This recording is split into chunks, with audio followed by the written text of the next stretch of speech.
Road पे नमाज पढ़ रहे हैं, मान लीजिए वो गलत कर रहे हैं, आपको नोटिस आपने दिया, आपने नोटिस दिया, आपने अगर नोटिस दिया होता, एक बार दो, दो बार दो, उनके खिलाफ एफआईआर करो। अगर मुस्लिम भाई के ऊपर कोई भी आंच आएगी तो सबसे पहले हम अपना छाती आगे करेंगे। संविधान तो है, मगर संविधान के हिसाब से ये कोई कार्य नहीं कर रहे हैं। ये भारत में बिल्कुल तानाशाही का माहौल बना दिया इन्होंने। ये दिखा देना चाहते हैं कि जब तक ले हमारी सरकार है हम ऐसे ही जुल्म ढाएंगे, आपसे जो हो सकता है आप कर लीजिए। केंद्र में पार्टी है वो सिर्फ उसका काम ही है दंगे कराना। उन्होंने अपनी सत्ता कायम ही दंगे करा के करी है। अभी आने वाले समय में जब चुनाव होंगे आपको और भी दंगे देखने को मिलेंगे। आरएसएस का एजेंडा यही है, मोमडनों पे मुस्लिमों पे शोषण कर रही है और आपको हिंदूवादी बना रही है। मैं बताता हूँ कि कौन है हिंदू। हिंदू में कब लिखा है कि हिंदू किसी का शोषण करे?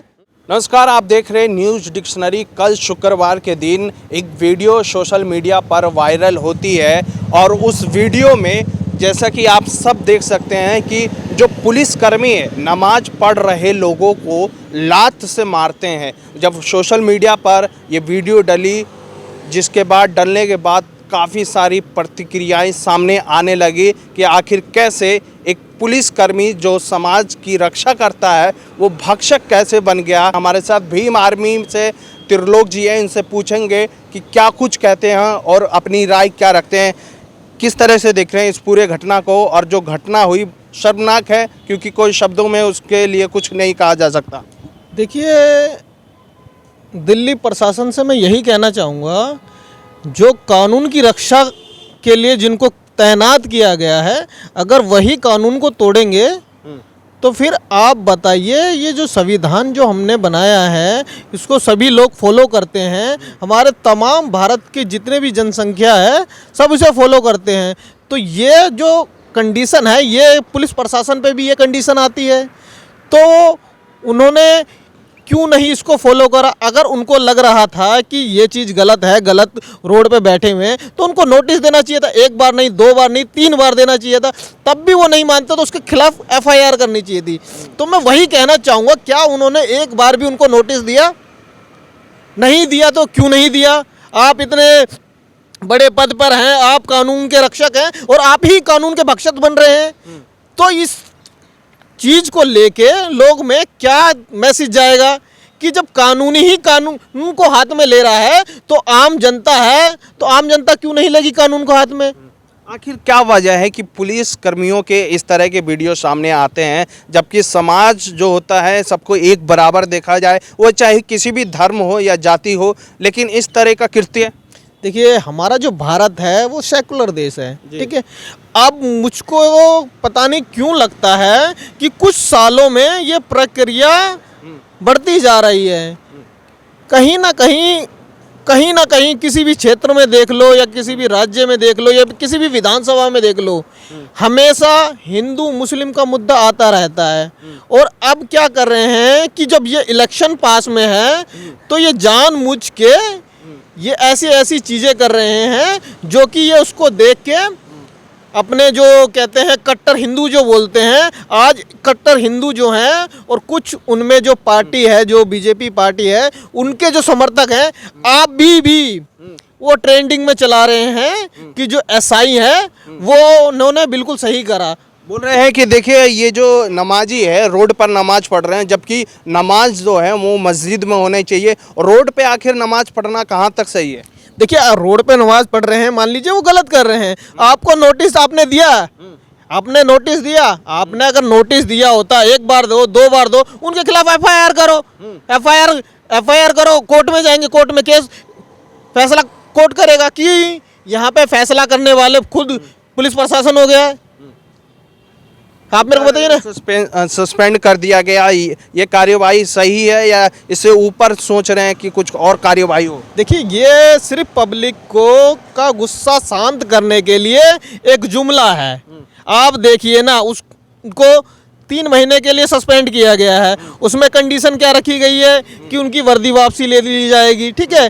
अब उनकी सैलरी कम से कम तो नहीं लाख रुपए सैलरी होगी।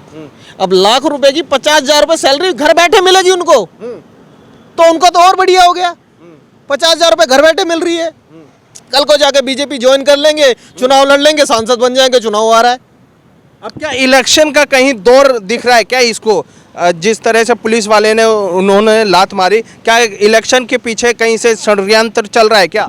देखिए, पहले आज से 10 साल पहले आप जाके देखिए, पुलिस प्रशासन को जाके देखिए, कभी भी कोई ऐसा मामला नहीं आया होता है कि पुलिस प्रशासन ने किसी एक विशेष वर्ग को टारगेट किया हो।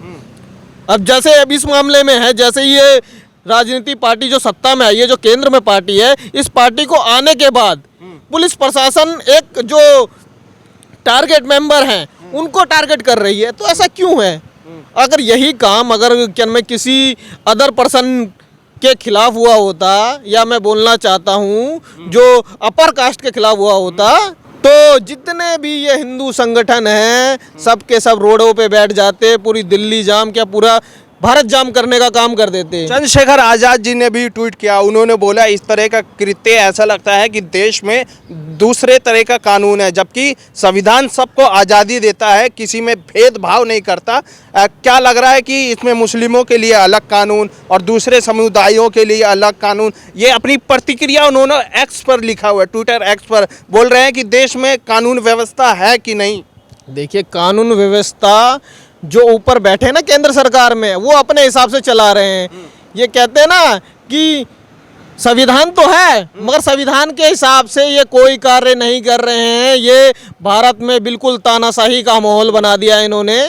ये दिखा देना चाहते हैं कि जब तक ले हमारी सरकार है हम ऐसे ही जुल्म ढाएंगे, आपसे जो हो सकता है आप कर लीजिए।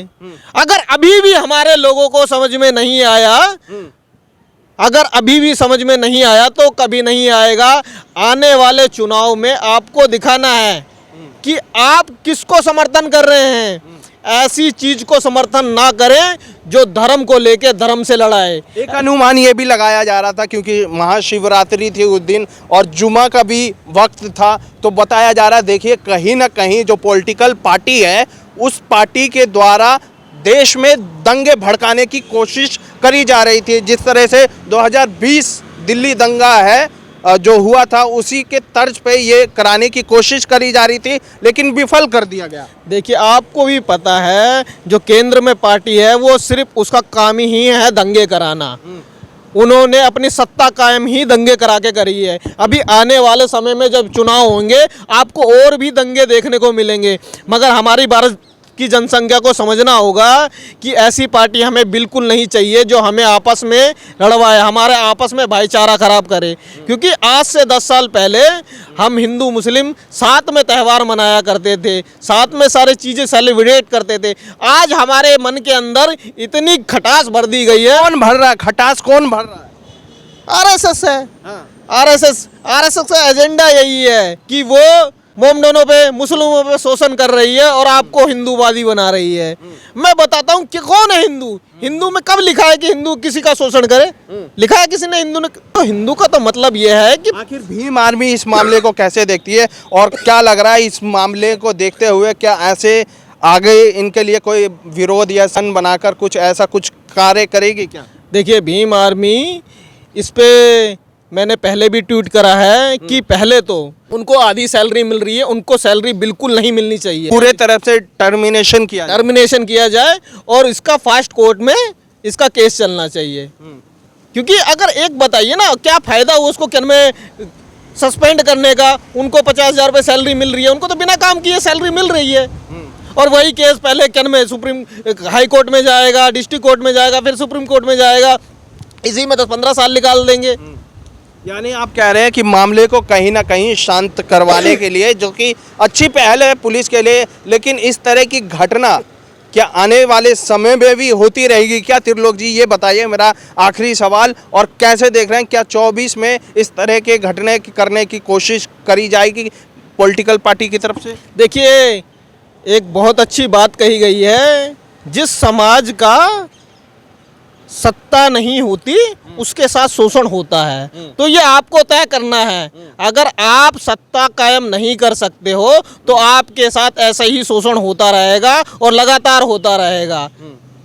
तो आपको तय करना है कि आपको शोषण झेलना है या शोषण के खिलाफ लड़ना है। अगर शोषण के खिलाफ लड़ना है तो आपको रोडों पे उतरना पड़ेगा। सवाल तो ये भी है ना कि आखिर जब नमाज पढ़ रहे व्यक्ति पे पुलिसकर्मी वहाँ पर लात मार रहे हैं तो दूसरे समुदाय के भी तो रोडों पे होते हैं। सोशल मीडिया पे सवाल लिखा जा रहा है कि जब एक सड़क पे नमाज पढ़ रहे हैं तो दूसरे कार्यक्रम भी नहीं होने चाहिए, दूसरे समुदाय को इतनी आज़ादी क्यों है? देखिए, मैं एक धर्म विषय पे ना जाते हुए मैं आपको पहले भी यही बता रहा हूँ, जो चीज़ें एक कानून रक्षक ही एक कानून का भक्षक हो जाए तो आप सोच ही सकते हैं संविधान किस दौर पे जा रहा है। ये इनकी मानसिकता यही है कि संविधान को ख़त्म करने का, और ये वही चाहते हैं दोबारा से मनुस्मृति लागू करने का।